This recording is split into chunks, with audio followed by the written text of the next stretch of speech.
You're alright, John? Wait, the fourth.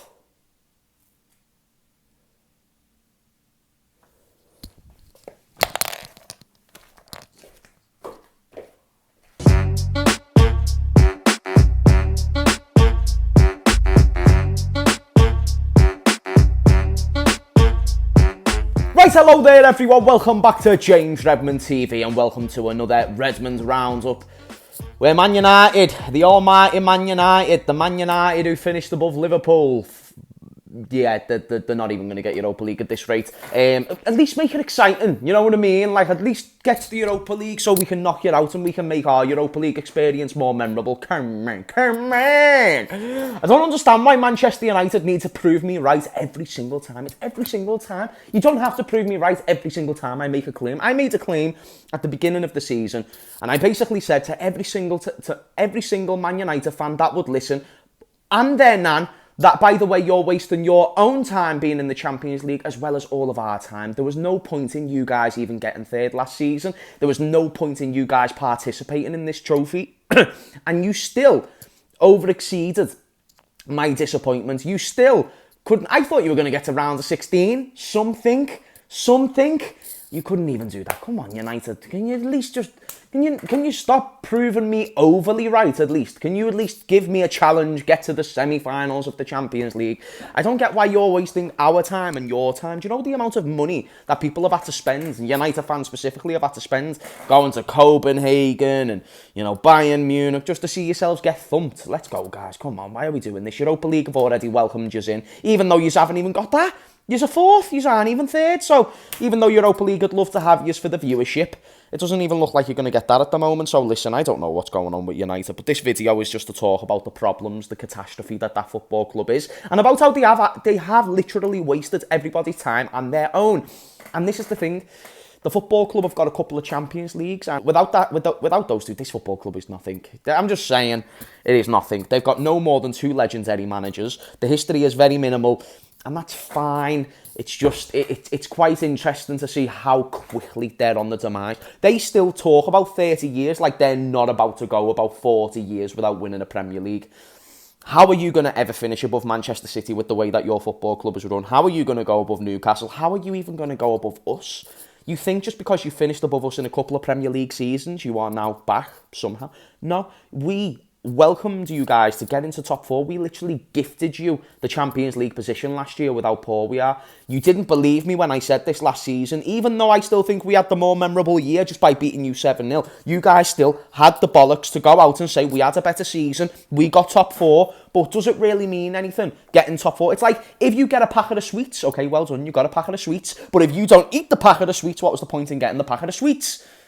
Same way with Champions League. What was the point in getting Champions League if you were never going to do anything with it? And I said Chelsea would have been better off getting Champions League. Spurs would have been better off getting Champions League. We would have most certainly been it because we maximise our time in the Champions League. We get to many finals. We are European competition heritage, you know what I'm saying? Like, even in the Europa League, we haven't disappointed. We have looked the way we should. The way Tyson Fury should have looked like a boxer against Francis Ngannou. We literally did what Tyson Fury should have done to Francis Ngannou. We have looked like a Champions League team in the Europa League by battering teams on a regular basis. We've got Toulouse later on as well.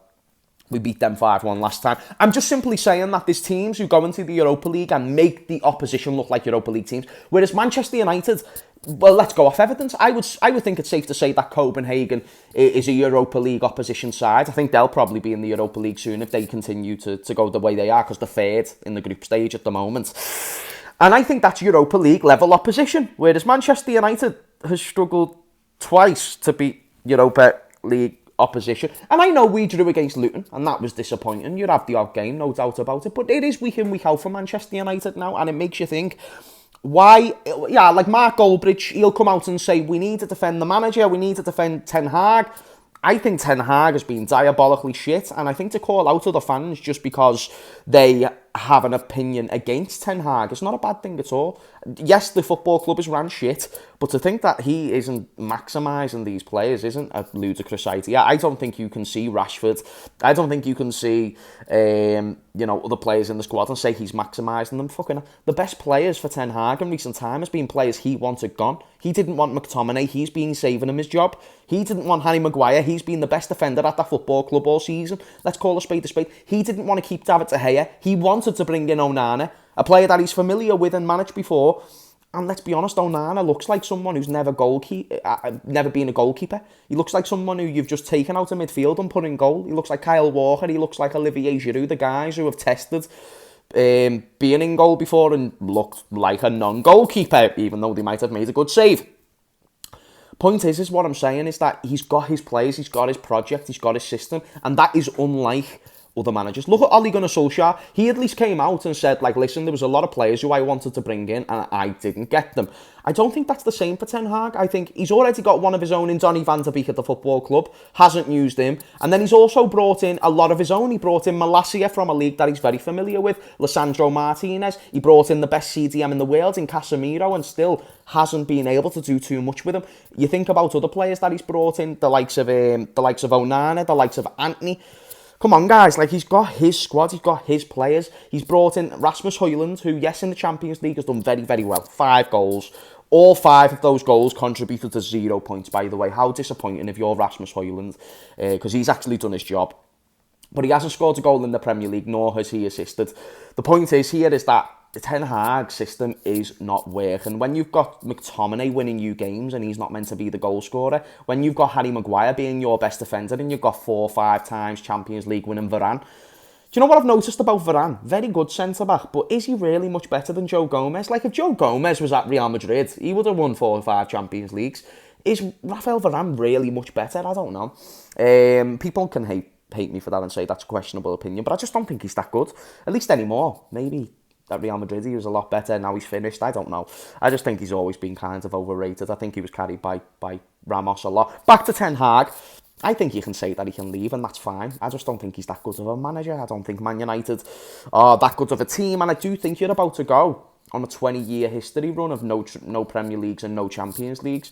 And I think all these years that you've laughed at Liverpool fans for missing out on the league title for a long, long time, I think now you're going to drink that same water, which is fine.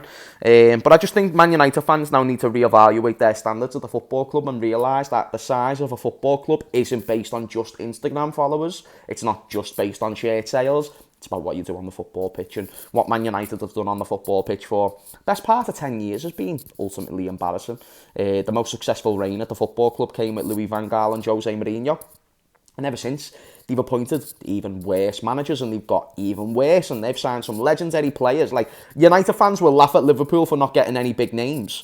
We create big names, you guys destroy big names. That's the difference between you guys and us. We're the ones who are elevating and providing platforms for the likes of Salah, Van Dijk and Alisson to put themselves in the best people in their position in the world, whereas you guys take the best people in their position in the world and end up making them the 20th best player where they don't even enter a Ballon d'Or nomination.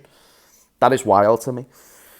Look at Angel Di Maria. Every club he's been at, he's been boss. Even at Benfica, he's doing boss. And Man United, he never done boss. Think about Memphis Depay. He's been great. Most places where he's went, Man United, that was his worst spell. It is crazy to me how you destroy footballers.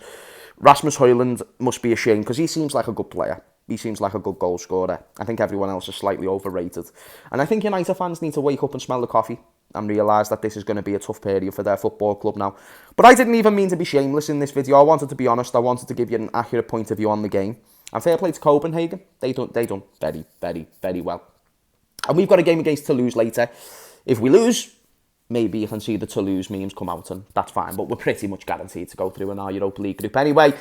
And hopefully we finish first, so we go right through to the round of 16. At least I think that's how it goes. I'm not too sure. But anyway, thank you for watching. Let me know your opinions on Man United in the comments down below. And until then, mate, I'll see you all later for the match reaction of the Toulouse game. Sayonara.